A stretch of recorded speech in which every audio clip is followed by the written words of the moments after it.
Assalamualaikum warahmatullahi wabarakatuh. Hari ini kita akan berjumpa kembali dalam materi destilasi. Nah, materi destilasi ini adalah materi sebelum UTS, tapi nanti setelah UTS juga akan tetap kita bahas karena destilasi itu ada 2 pertemuan dan sayangnya pertemuannya itu adalah pertemuan 1 sebelum UTS dan pertemuan 1 setelah UTS. Jadi akhirnya nanti tetap kita bahas sebelum UTS dan setelah UTS juga kita bahas. Dan ujiannya juga akan tetap ada destilasi. Kalau kita bercerita tentang destilasi, kita akan mereview ada suatu senyawa namanya adalah miatsiri yang dia biasanya diambil dengan cara destilasi. Kenapa dengan cara destilasi? Karena miatsiri itu dia adalah mudah menguap, sehingga ketika dia mudah menguap dan ketika dia mudah menguap, dia lebih mudah untuk dipisahkan dengan senyawa yang lain, sehingga karena dia mudah menguap dan dia gampang dipisahkannya dengan penguapan. Berbeda dengan minyak asiri dipisahkan dengan cara maserasi memang bisa, tetapi kita akan memisahkan kembali juga dari minyak asiri itu dari senyawa-senyawa pengotornya atau senyawa-senyawa yang tidak kita perlukan. Sehingga destilasi ini biasanya identik dengan pemurnian atau pengambilan minyak asiri. Kita akan membahas tentang pengertian destilasi. Destilasi atau penyulingan merupakan salah satu metode pemisahan bahan kimia berdasarkan perbedaan kecepatan atau kemudahan menguap atau volatilitas. Destilasi adalah metode pemisahan dan pemudahan dari cairan yang mudah menguap. Prosesnya meliputi penguapan cairan tersebut dengan cara memanaskan, dilanjutkan dengan kondensasi uap menjadi cairan, yang kemudian cairan itu disebut dengan destilat.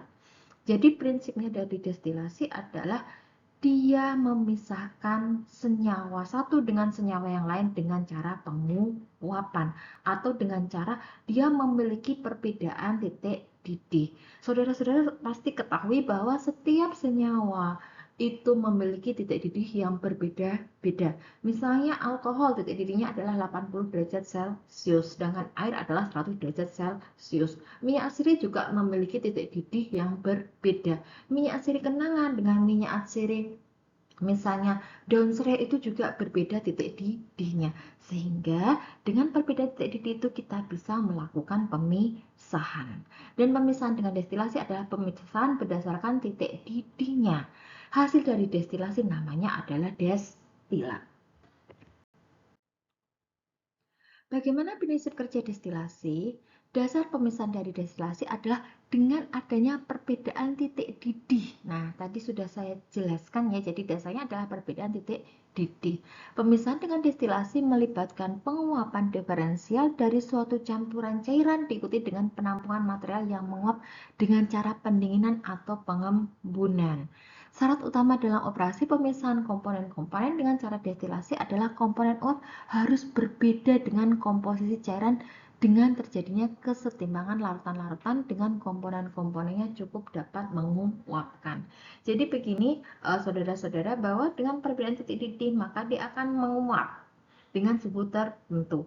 Nah, uap itu dia akan melewati kondensator. Nanti di slide selanjutnya akan dilihatin kondensator. Nah, kondensator itu dia dialiri dengan air, sehingga apa? Uap yang tadi akan mengembun dan akan jatuh kembali dalam bentuk cairan atau larutan. Ada beberapa tahapan proses destilasi adalah yang pertama adalah evaporasi atau penguapan atau memindahkan pelarut sebagai uap dari cairan. Yang kedua adalah pemisahan uap cairan di dalam kolom, dan untuk memisahkan komponen dengan titik didih lebih rendah yang lebih mudah menguap, komponen lainnya yang kurang volatil. Kemudian yang ketiga adalah kondensasi dari uap, serta untuk mendapatkan fraksi pelarut yang lebih volatil. Ada beberapa macam destilasi. Nah, ini tergantung dari senyawa apa yang mau kita destilasi. Nah, pada umumnya destilasi itu dibagi menjadi dua. Yang pertama adalah destilasi uap, yang kedua adalah destilasi cair. Untuk destilasi menggunakan uap adalah destilasi menggunakan panas sebagai sumber energi untuk proses destilasinya dengan cara open steam, di mana uap tersebut mengadakan kontak langsung di dalam sistem destilat baik dalam proses batch maupun continue. Di sini adalah dia menggunakan uapnya.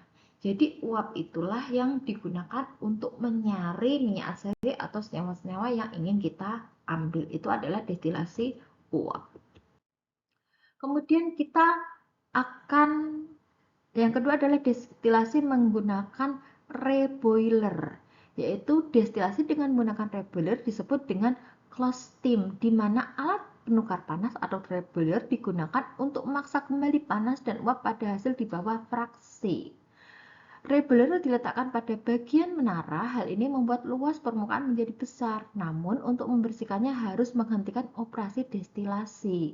Reboiler dipanaskan oleh steam pemanas. Jadi di sini ya dia menggunakan uap. Uap itu akan dialirkan ke sampel ya atau simplisia yang dia menggunakan simplisia yang dia mengandung minyak asiri ya. Kemudian minyak asirinya akan akan teruapkan menjadi kondensator dan uap itu akan kembali lagi. Nah, ini adalah reboiler, adalah kembali, boiler adalah diuapkan. Ada beberapa macam destilasi, diantaranya yang pertama adalah destilasi sederhana, yang kedua adalah destilasi fraksionasi, yang ketiga adalah destilasi uap, yang keempat adalah destilasi vakum, yang kelima adalah destilasi aerotrop, yang keenam adalah reflux destruct, yang ketujuh adalah destilasi kering. Bagaimana destilasi sederhana? Nah, destilasi sederhana itu ini alatnya seperti ini ya. Anda sering jumpai di lab ya. Di sini ada labunya, kemudian ada kondensator dan kemudian ada penampung. Nah, pada destilasi sederhana, dasar pemisahannya adalah perbedaan titik didih yang jauh atau dengan salah satu komponen bersifat volatil. Nah, destilasi sederhana juga merupakan teknik pemisahan kimia untuk memisahkan dua atau lebih komponen yang memiliki perbedaan titik didih yang jauh.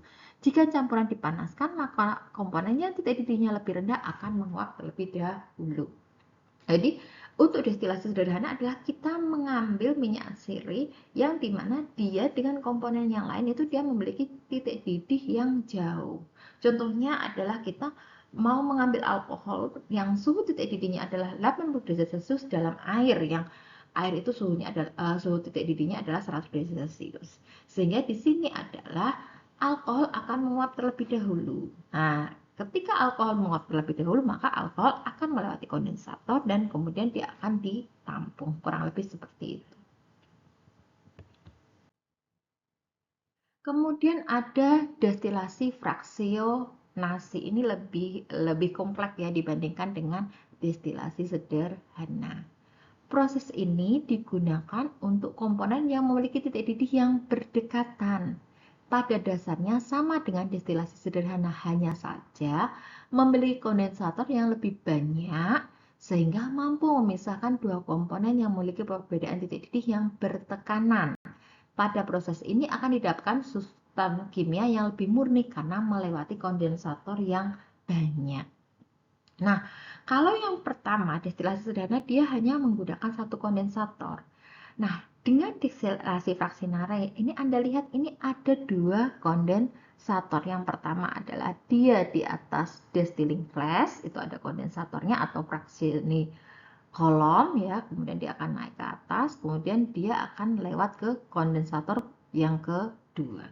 Nah, destilasi fraksioneri ini dia lebih bisa memisahkan dua komponen yang titik didihnya dekat atau kalau yang sederhana kan dia jauh nih. Nah, kalau yang fraksional itu dia titik didihnya lebih dekat. Ini bisa dipisahkan. Kemudian ada destilasi uap. Destilasi uap digunakan pada campuran senyawa-senyawa yang memiliki titik didih mencapai 200 derajat Celcius atau lebih. Destilasi uap dapat menguapkan senyawa-senyawa ini dengan suhu mendekati 100 derajat Celcius dalam tekanan atmosfer dengan menggunakan uap atau air mendidih.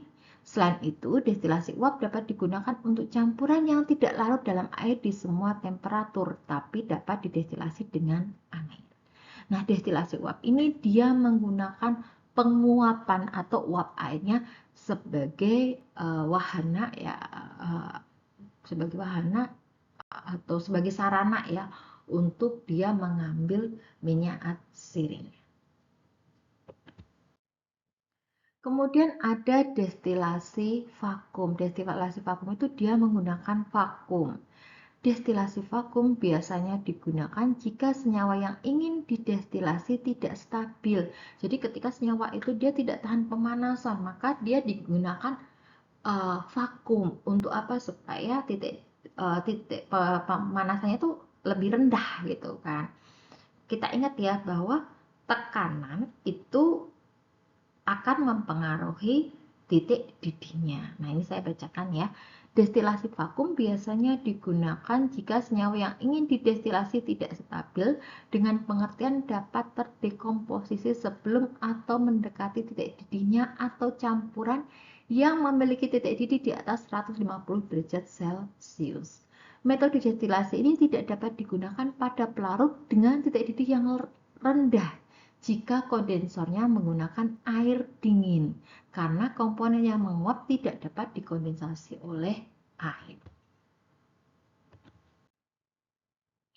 Kemudian ada istilah destilasi aeotrop, yaitu teknik destilasi ini digunakan dalam memisahkan campuran aeotrop atau campuran dua atau lebih komponen yang sulit dipisahkan. Biasanya dalam prosesnya digunakan senyawa lain yang dapat memecah ikatan aeotrop tersebut atau dengan menggunakan tekanan tinggi. Kemudian kita akan mendengar istilah reflux atau distract.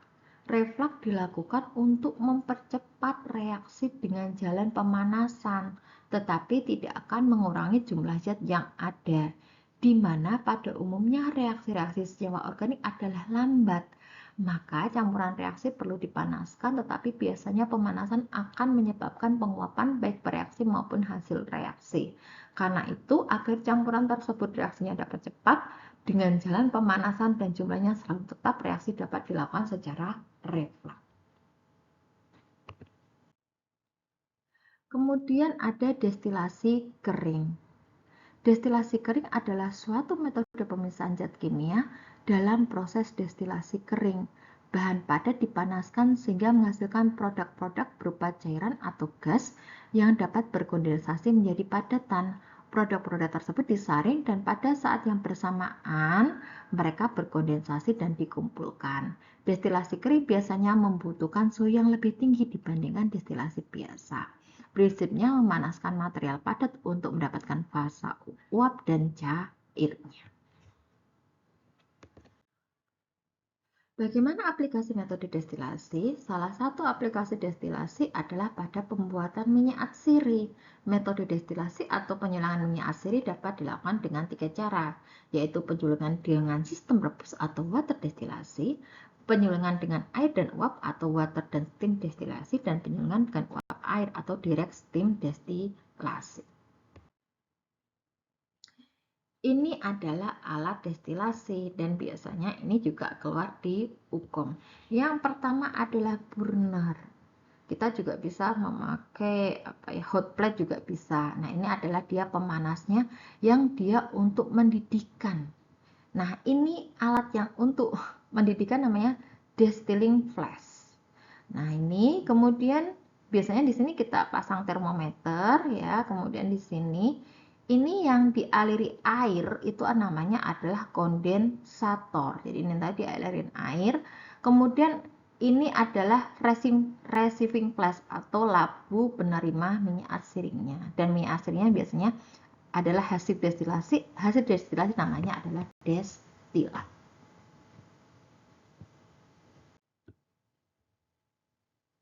Nah, ini dijabarkan ya. Pertama ada tabung reaktor berfungsi sebagai wadah atau tempat pemanasan bahan baku. Tabung reaktor berbentuk silinder yang mempunyai tutup yang direkatkan dengan menggunakan baut sehingga dapat dibuka dan ditutup. Kemudian ada kondensator pendingin. Kondensator berfungsi untuk mengubah seluruh gas menjadi fase air. Air disirkulasikan ke dalam tabung kondensator sebagai media pendingin. Kemudian ada pipa penyalur. Pipa penyalur yang dibuat berbentuk spiral ini berfungsi untuk menghubungkan dan menyalurkan gas dari tabung reaktor ke kondensor. Kemudian ada burner. Burner ini berfungsi sebagai media pemanasan untuk mengasapkan bahan baku di dalam tangki pemanasan yang bisa berupa kompor gas atau kompor minyak ataupun juga tungku menggunakan batu bara. Tetapi untuk lebih efisien dan mudah mendapatkan bahan bakar maka digunakan kompor gas yang menggunakan bahan LPG. Kemudian kita akan membahas apa keuntungan dan kerugian metode destilasi. Keuntungannya yang pertama adalah dapat memisahkan zat dengan perbedaan titik didih yang tinggi dan produk yang dihasilkan benar-benar murni.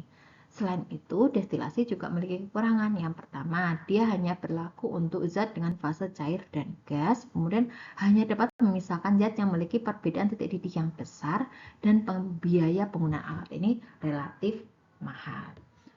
Oke, sekian dulu presentasi dari saya. Saya ucapkan terima kasih. Assalamualaikum warahmatullahi wabarakatuh.